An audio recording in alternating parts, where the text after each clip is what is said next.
Azərbaycanda çox maraqlı bir hadisə yaşanıb. Deməli, oğlanın qaçırmaq istədiyi qız onu bıçaqlayıb. Hadisə Ağcabədidə baş verib, dəyərli izləyicilər. Ağcabədidə 22 yaşlı qızı zorla qaçırmaqda ittiham olunan qohumların məhkəməsi keçirilib. Hadisə ilə bağlı qaçırılan qızla evlənmək istəyən Xəyal Quliyev, ümumiyyətlə bu materialdakı bütün adlar və soyadlar şərtidir, dəyərli izləyicilər. Xəyal Quliyev əmisi oğlu Tahir Yeznəsi Rafiq və bibisi Sevda mühakimə edilib.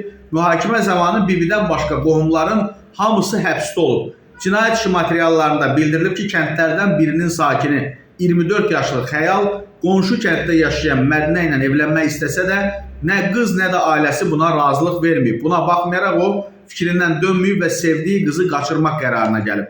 Qohumlar birlikdə plan qurduqdan sonra qızı qaçırmaq üçün Rafiqin avtomobili ilə qonşu kəndə üz tutublar. Mədinə evdən küçəyə çıxan vaxt Xəyal onu zorla maşına doğru aparıb.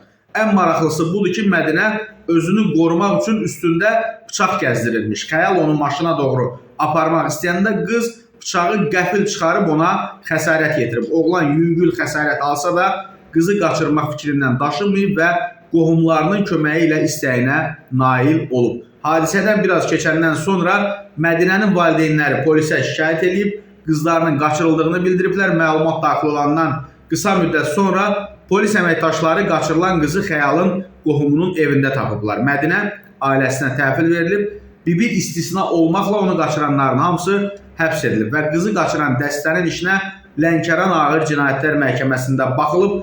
Təqsirləndirilən şəxslərin hamısı əməllərindən peşman olduqlarını deyib, zərər çəkmiş tərəfdən üzr istəyiblər və qaçırılan qız və valideynləri də təqsirləndirilənləri bağışlayıb. Hakimlər tərəfindən deməli tərəflər arasında barışıq, daha doğrusu əldə edilməsini, müttəhimlərin əməllərindən səmimi peşmanlıq çəkmələrini hakim nəzərə alıb, hökmə əsasən adam oğurluğunda təqsirli bilinən qohumların hamısına şərti cəza verilib. Xəyal, Tahir və Rafiq məhkəmə zalında həbsdən azad ediliblər. Cinayətdə iştirak edən bibi barəsində əvvəlcədən polis nəzarətinə vermə qəti imkan tədbiri seçildiyindən digərləri kimi cəzasını o da şərti çəkəcək.